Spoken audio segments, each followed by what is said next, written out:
By now, you've likely seen the deluge of online coverage regarding Valve's new play in the mobile PC market, the Steam Deck.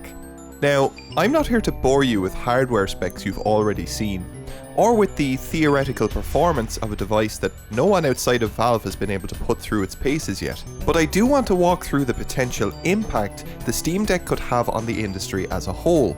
And if that potential does materialise, then we need to address the long-term game plan that Valve are aiming for here. Because the Steam Deck isn't just about the future of handheld gaming, but gaming as a whole. If you're new around here, hit this video with a like, maybe subscribe, and be sure to hit the bell so that you don't miss my upcoming videos. For now though, let's jump in.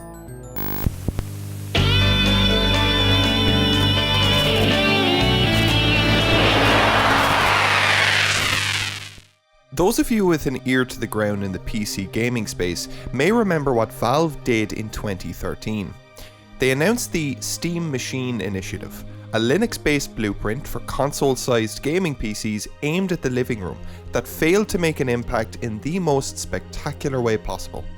Imagine if your child got up on stage at the big school play, forgot all their lines, shit themselves, and then got sick all down their front. That was the very public and very blatant spectacle that was Steam machines.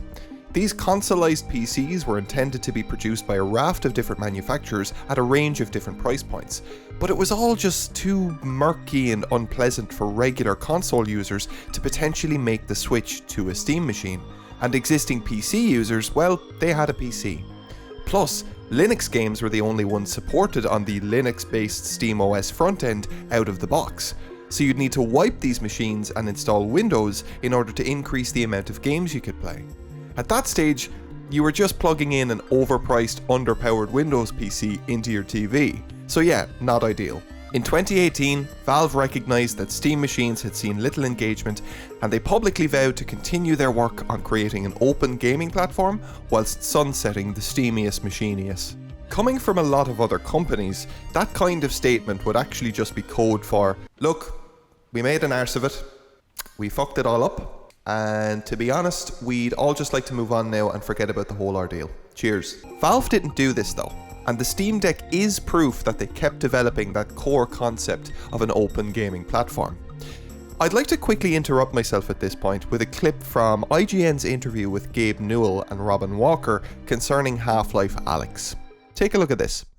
Do you ever take a minute to kind of think back and look at the impact that Valve has had, this company that you co-founded, has had on the entire industry?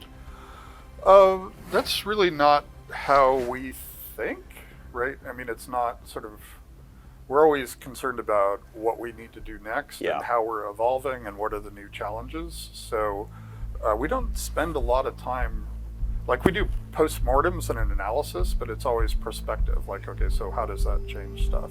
So I'll spend time like thinking about Artifact and why Artifact ended up being a disappointment.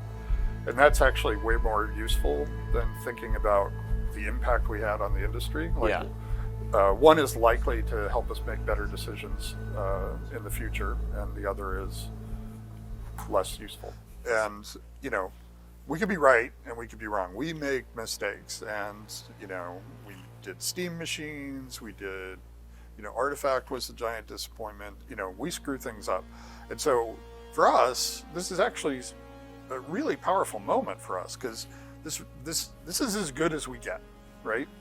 How everybody reacts to it is going to tell us what the next generation of changes and improvements we're going to make.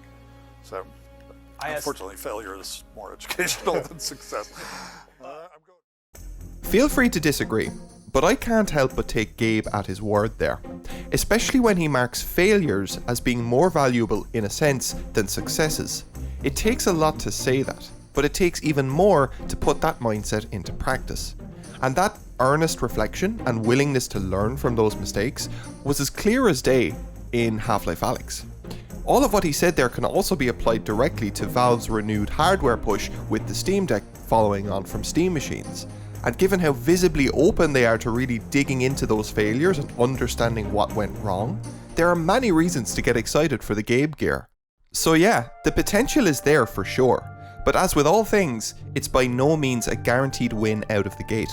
To play devil's advocate here for a moment, I feel that one of the ways communication around the Steam Deck could be significantly improved is in the "it's a PC" shtick we got throughout the announcement. I mean, sure, the Steam Deck is a PC, but like Steam machines, I don't think just saying that effectively carries the message across to average Billy gamer, who might not know the scope of what that means for him or have the technical know-how to exploit it. For me, I'm all in on that. I want emulators. I want to play MGS Peace Walker at 60 FPS in bed via RPCS3, but that's a completely alien language to a huge swath of gamers.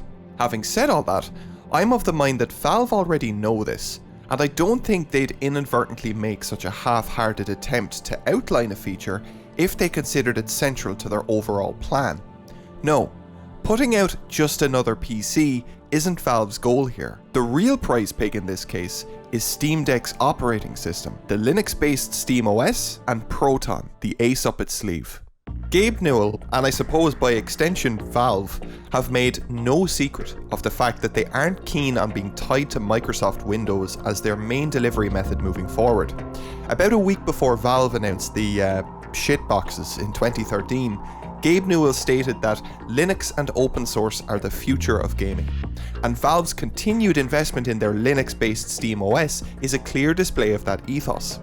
The operating system has seen frequent revisions and updates over the last 7 years, and now, with the Steam Deck and SteamOS 3.0, Valve are rolling in Proton, a compatibility layer that allows Windows games to run on Linux. This is no menial task, and previous iterations of Proton have shown that game performance can vary wildly on a game-by-game basis. But if Proton can do its job well within SteamOS 3.0, and that's a big if by the way, then the requirement for gamers to treat their Steam Deck like a PC and install Windows and do all that other stuff in order to get a full experience, that goes away.